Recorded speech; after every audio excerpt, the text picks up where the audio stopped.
Eu selecionei os 10 pontos que eu considero fundamentais quando o objetivo é cultivar uma boa alimentação. Eu não sei se você tá com esse objetivo por aí. A gente ainda tá se conhecendo, eu tô entendendo as coisas, mas eu sempre acho que dá pra gente melhorar um pouquinho a forma como a gente faz as coisas. Se a sua alimentação tá boa, ótimo, ela pode ficar melhor. Se a sua alimentação não tá tão boa, quem sabe agora você não começa a deixar ela fluindo de uma forma mais legal. Vamos conversar? Se você ainda não me conhece, prazer. Eu sou a Duda Vitti, idealizadora da Corpo e Hábito. Aqui a gente fala de saúde de uma forma prática e agradável. Vamos ao tema de hoje. Alimentação. Os 10 pontos para uma alimentação saudável. Quando a gente pensa em alimentação saudável, é muito importante levar em consideração a sua realidade atual, seu contexto, a comunidade que você vive, as tradições da sua família, suas necessidades, seu objetivo, enfim, tudo isso vai nortear o seu planejamento, as suas possibilidades. Beleza, mas vamos entender aqui que existe uma base de padrões comportamentais, escolhas, hábitos, ações que vão beneficiar a grande maioria das pessoas. Eu acredito muito que se você implementar esses 10 passos que a gente vai conversar aqui hoje, de pouquinho em pouquinho, no seu cotidiano, dia após dia, você vai sim perceber os benefícios dessas escolhas no seu corpo, na sua mente, nas suas emoções. Bom, vamos para o primeiro ponto dessa lista de 10 pontos para uma alimentação saudável. Ciclo circadiano. De novo rotina, de novo cotidiano, de novo estilo de vida, bem-estar. Sim, sempre. O ciclo circadiano, ele influencia e é influenciado pela nossa alimentação. Se você dorme bem ou não, isso vai afetar a sua alimentação. Se você faz exercício ou não, se você se expõe ao sol ou não, se você está descansando ou não, tudo isso vai influenciar e ser influenciado pela sua alimentação. Então é importante que você acorde num horário fixo, durma num horário fixo, se exponha ao sol num horário ideal, né, pela manhã, início da tarde. Se possível também que naquela transição do dia para a noite você também tenha algum contato com a luz natural. Que durante a noite você não esteja cheia de telas, luz artificial na sua casa. Que você tenha a sua maior parte da ingestão calórica durante o período de luz do dia e no período de ausência de luz você não esteja ingerindo muitos alimentos. Que seja um momento mais para você absorver e metabolizar esses alimentos. Enfim, só para você entender que é uma via de mão dupla e que é muito importante você cuidar do seu ciclo circadiano quando você tem o objetivo também de cuidar da sua alimentação. Ainda falando sobre horários, o nosso segundo ponto é o timing das refeições. Quando comer? Não é só sobre o que comer, por que comer, como comer, mas sim quando comer. É legal que você tenha um intervalo mais ou menos fixo entre as refeições, que você saiba o horário do seu café da manhã, do seu almoço, do lanche da tarde, do jantar.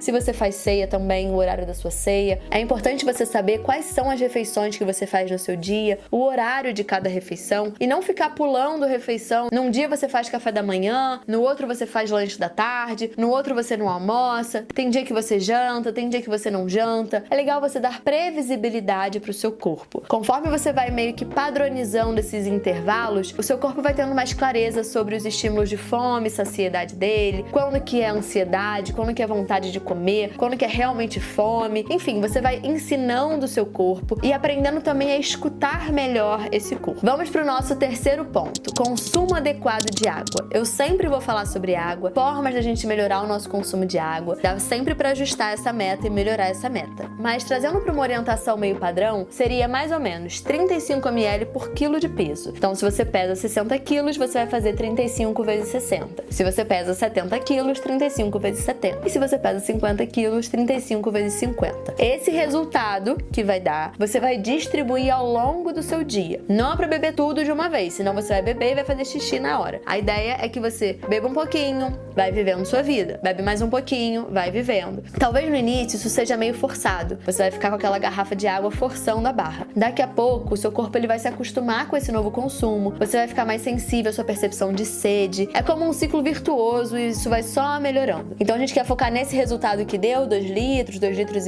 enfim, vai depender do seu peso atual, distribuir bem ao longo do dia e começar a ficar cada vez mais sensível à nossa percepção de sede. Duda, pode beber chá, café, refrigerante, mate? A gente tá falando sobre água. A gente quer esse número sobre água, não é qualquer líquido. Combinado? Quarto ponto, consumo adequado de fibras. Muito se fala sobre fibras, pouco se consome de fibras. Para facilitar a implementação desse quarto ponto, sugiro que você aproxime a sua alimentação da famosa Whole Food Plant-Based Diet, a alimentação à base de vegetais integrais. Não se assuste com esse nome inglês gigante. A essência desse padrão alimentar é prática, simples, barata completa, com benefícios assim gigantes. Então, quando a gente pensa em fibras, a gente pensa nos vegetais, nas frutas, nos alimentos integrais. Ah, então eu não posso mais comer arroz branco? Claro que você pode comer arroz branco, mas você pode misturar esse arroz branco com brócolis, com sementes. Você pode num dia comer arroz branco, no outro arroz integral. Se você quer comer tapioca todo dia, essa tapioca não precisa ser só com ovo e queijo. Você pode colocar sementes, você pode colocar uma pastinha de grão de bico, você pode colocar um pouquinho de abacate. Exemplo rápido, mas a ideia central aqui desse ponto é que você traga mais vegetais na sua alimentação e que sempre que possível esses vegetais sejam integrais. Dessa forma, você vai ter um consumo adequado de fibras no seu dia. Pode confiar. Quinto ponto, consumo adequado de proteínas. Hoje em dia tá em alta proteína. É proteína no lanchinho, é proteína na vitamina, é proteína na sobremesa, é proteína na comida, é proteína nos pensamentos, tudo é proteína. O ponto é, o consumo adequado de proteína tem que ser bem distribuído ao longo do seu dia e todos os dias. Você não vai conseguir consumir um montão de uma vez só e fazer um estoque. Assim como você não vai conseguir consumir um monte num dia, no outro dia não consome nada e no outro dia consome de novo. A gente precisa sim distribuir em todas as refeições, todos os dias. Se você consumir muito de uma vez só, você vai fazer o famoso xixi caro e isso não vai ser interessante. Então a ideia é que você consiga distribuir nas suas refeições ao longo do dia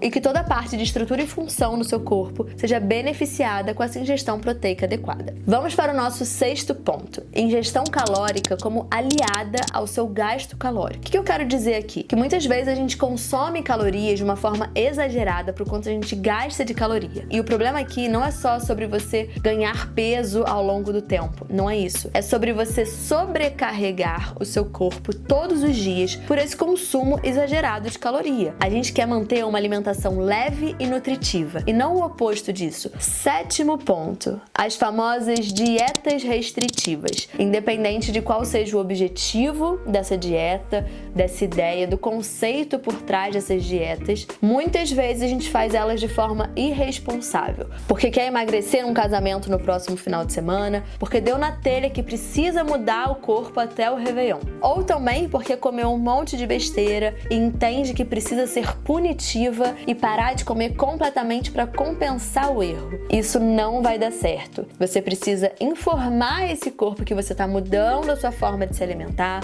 o seu consumo calórico, o que você consome, quais são os alimentos que você consome ou não, para que ele possa entender. Da mesma forma, se você tá vegano há muito tempo e do nada resolve comer carne, inserir um novo alimento, ele vai sentir o impacto. Então vamos fazer as coisas com responsabilidade, tempo, para que esse corpo funcione no ritmo que ele pode e deve. Conversando com essa linha de dietas restritivas, então eu falei sobre você tirar algum elemento, algum nutriente, alguma quantidade de calorias. A gente tem também a importância do padrão dietético. Então eu dei o exemplo de você ser vegano e de repente você inserir carne. A mesma coisa se você consome produtos de origem animal e do dia pra noite você tira tudo sem se organizar para esse novo padrão alimentar. Então assim, eu apoio muito que você encontre a sua forma de se alimentar, que alinhe as suas necessidades, seus valores, seus objetivos, suas crenças, mas que isso seja feito de uma forma planejada para o que o seu corpo realmente precisa. Não é sair mudando tudo do dia pra noite, colocando no chat GPT como ter um plano vegano. Não. Você precisa se organizar e implementar de pouquinho em pouquinho. Lembrando sempre que o corpo, ele demora um tempo para assimilar essa mudança. Então pode ser que você comece a ter uma alimentação muito mais limpa, entre aspas, e a sua pele comece a apresentar muito mais acne do que antes, por exemplo. E você vai pensar, gente, eu tô com uma alimentação muito melhor e minha pele tá muito pior. Mas às vezes agora o seu corpo tem tempo para cuidar de alguns processos que estavam acontecendo aí dentro. Você vai passar por esse boom não tão legal no corpo e aos pouquinhos as coisas se ajeitam. Então não é interessante que você mude o seu padrão dietético, experimente 5 dias e fale, não funcionou, vou voltar pro dia antes. Assim como você precisa de uma transição para esse novo padrão alimentar, você precisa de um tempo experimentando esse padrão alimentar e se você vai continuar ou não, você se organiza pro que era antes. Mas respeite o seu ritmo, valide as suas experiências e não se prenda a rótulos. Nem sempre a forma como você se alimenta cabe numa caixinha que hoje em dia já tem um nome. Vamos para o nosso penúltimo ponto, o famoso desembalar menos e descascar mais. Ultraprocessados versus produtos in natura. Priorize sempre in natura ou minimamente processados. Tá bom, Duda, como é que eu posso saber qual é o nível de processamento desses alimentos? Isso a gente vai aprendendo na prática, de pouquinho em pouquinho, ficando atento ao que a gente consome. Vamos a um exemplo prático, o pêssego. pêssego. O pêssego fresco poderia ser um alimento in natura. Chips de pêssego desidratado poderia ser um alimento minimamente processado. Um suco de pêssego de caixinha já está aumentando o nível de processamento desse alimento. E um refrigerante com aroma de pêssego, isso aí já vai ser um ultraprocessado. Então você pode perceber que o pêssego, ele vai estar ali na propaganda, no seu dia a dia, mas é sua responsabilidade ficar atenta e escolher o mais próximo do produto in natura ou minimamente processado, se você tem o objetivo de cultivar uma boa alimentação. Nem todos os dias a sua alimentação vai ser perfeita, impecável, super limpa, in natura, minimamente processado. Mas se a grande maioria da sua alimentação puder ser dessa forma, já tá incrível. E o nosso último ponto, mas não menos importante, modo de preparo. Então vamos imaginar que depois dessa conversa você resolveu fazer ajustes na sua alimentação. Você ajustou os horários do seu dia, você ajustou alguns elementos para melhorar o seu ciclo circadiano, você entendeu quais são as refeições que você faz e como é que você pode deixar isso em horários fixos, você melhorou o seu consumo de água, de fibras, de proteína, você não faz restrições calóricas aleatórias, assim como você não tem um consumo calórico